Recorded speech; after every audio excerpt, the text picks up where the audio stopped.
Hey everyone, welcome to another episode of Ounce of Wisdom.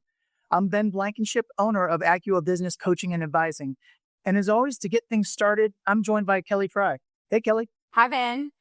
Today we are going to be joined by Tatyana Blankenship, and listeners, the last name is not a coincidence. That's right, it's not. Not only is Tatyana an incredibly accomplished leader in compliance-heavy industries, but she also happens to be my wife.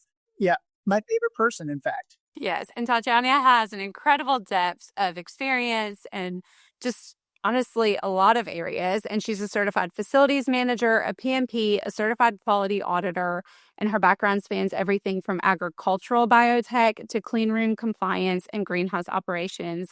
And she's worked in high stakes environments where precision, regulation, teamwork, they're all the name of the game. Not only is she so well versed in the complexity of these compliance heavy industries, she's also a very passionate leader. And we're going to explore kind of that confluence of leadership and compliance today. And I think that the listeners and viewers are really going to be pleased with what they have to learn. Yeah, I agree. I'm excited to dive in. Same here. Let's dig in.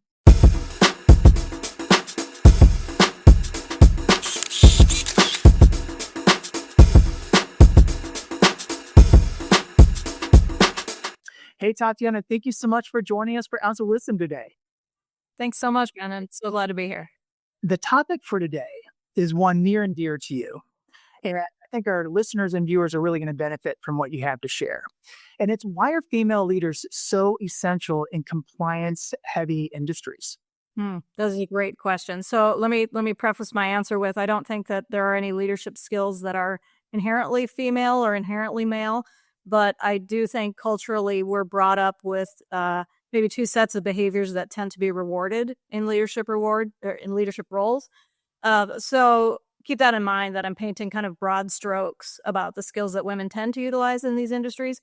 So one thing about being regulated by OSHA and the FDA and the EMA and all these various regulatory agencies is that you don't hide anything from them. So if they're coming to audit you, they're going to uncover all the skeletons you have in your closet. And so documentation is very important, that you did what you said you did and you wrote it down and everything. If you made a mistake, you documented it and you worked out a plan to correct the issue.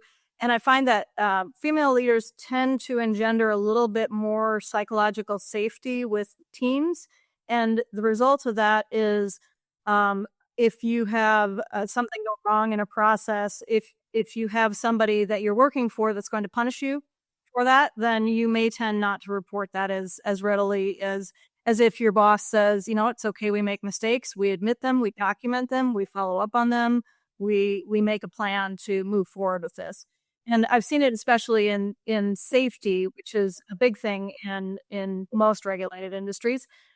So when your bonus, for example, is tied to the number of incidents that you have, you're not going to report a near miss or an injury if it means that your pay is going to be reduced. So I think that those are some of the collaboration and empathy are some of the skills that women tend to bring to their leadership a little bit more.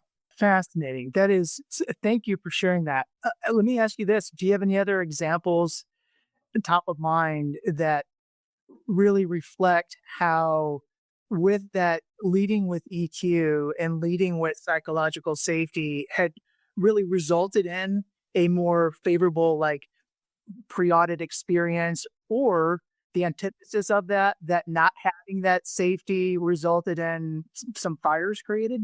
Right. So one thing that pops into my mind is vendor relationships. So in these industries, you will have relationships for your site services, so pest control, boilers, chillers, utilities, and then you'll also have vendors for your lab equipment and manufacturing equipment.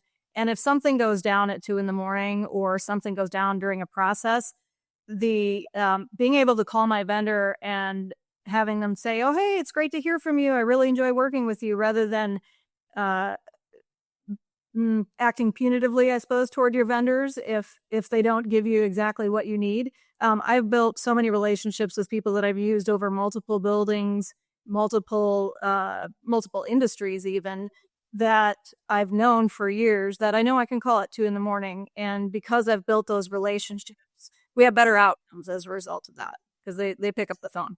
And you know what I love is the confluence here of a topic that's separate from the idea of relationships. And just so you know, what we're hearing on Ounce of Wisdom so often is the importance of developing and maintaining relationships. So once again, we're hearing that we hear empathy, we hear psychological safety, and nurturing relationships, right? Thank you so much for sharing several ounces of wisdom with us today. I know you were, yeah, it's amazing. Our viewers and listeners are going to really appreciate what you had to say, and I will see you again very soon.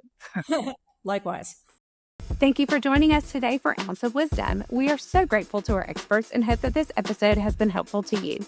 We'll be covering a variety of topics through our channel, so please take a minute to look around, like, share, and subscribe. Is there a topic you would like us to cover? Please comment below or reach out. Do you need help identifying pain points in your business? Check out our resources at www.acuo-bc.com. The link will also be provided below. Thank you for joining us, and we look forward to seeing you again on another episode of Ounce of Wisdom.